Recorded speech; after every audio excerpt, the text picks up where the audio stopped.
तो बच्चों ये वाला क्वेश्चन करते हैं ना।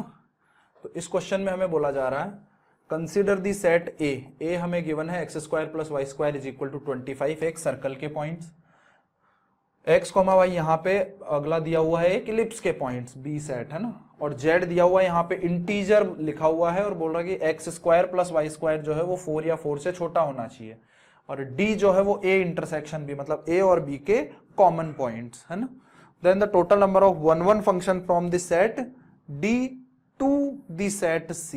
तो यार देखो अगर मैं एक रफ डायग्राम बनाऊं तो यहाँ पे साफ साफ पता चल रहा है कि कितने हमारे पास में पॉइंट्स हमें मिल जाएंगे, दोनों के कॉमन पॉइंट्स कितने हैं पहले तो ये चेक कर लेते हैं।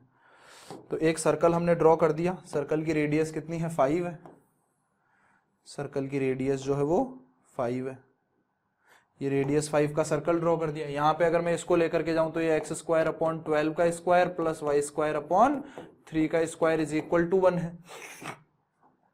तो अगर मैं बात करूं यहाँ पे तो वो मैक्सिमम 3 तक जाएगा और यहाँ इस तरफ 12 तक जाएगा, तो डेफिनेटली ही 4 पॉइंट मिलेंगे हमें, कोई फर्क नहीं पड़ता इस बात से कि कौन से 4 पॉइंट मिलेंगे है ना। ठीक है, ये यहाँ पे ऐसा कुछ जाएगा ना, ये 12 तक जाएगा, इस तरफ 3 तक जाएगा। ठीक है, ये 4 पॉइंट मिल गए, 1 2 3 और 4, ये 4 पॉइंट तो यहाँ से मिल गए हमें है ना, 4 पॉइंट्स मिल गए। ठीक है, ए इंटरसेक्शन बी के अंदर number of elements in D = 4 है ना, क्योंकि देखो टोटल 1 फंक्शन अगर हमें निकालने हैं तो हमें पता होना चाहिए कि इन दोनों में, इसमें और इसमें कितने नंबर ऑफ एलिमेंट्स है, सिर्फ इतनी सी बात पता होनी चाहिए, क्या है क्या नहीं है उससे कोई मतलब नहीं है।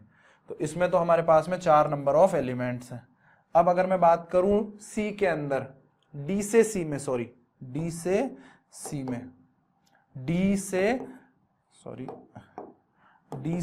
सी में फंक्शन हमें डिफाइन करना है। तो डी के अंदर तो 4 एलिमेंट हो, सी के अंदर चेक कर लेते हैं। सी क्या है, x² + y² < < 4 और x और y जो है वो z है ना। क्या क्या हो सकता है, x² + y² < 4 होना चाहिए। तो अगर मैं 0 रखूं, पहले माइनस से शुरू करते हैं, तो -2 अगर मैं रखूं तो -2 पे 0 आएगा, -2 पे -1 नहीं आएगा, -2 पे -1 नहीं आएगा, -2 पे 0 के बाद में 1 भी नहीं आएगा, 2 भी नहीं आएगा और आगे कोई भी नहीं आएगा, तो -2 पे तो 0 ही आएगा ना।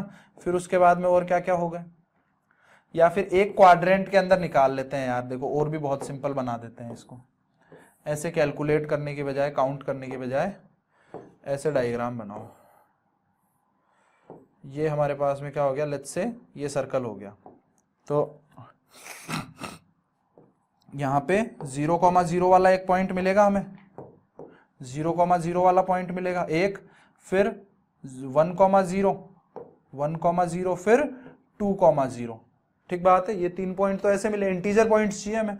फिर ऐसे ही 0,1 और 0,2 ये भी पॉइंट्स मिल गए। फिर उसके बाद में और क्या मिलेंगे भाई, फिर उसके बाद में 1,1 ऑफ कोर्स अंदर आएगा।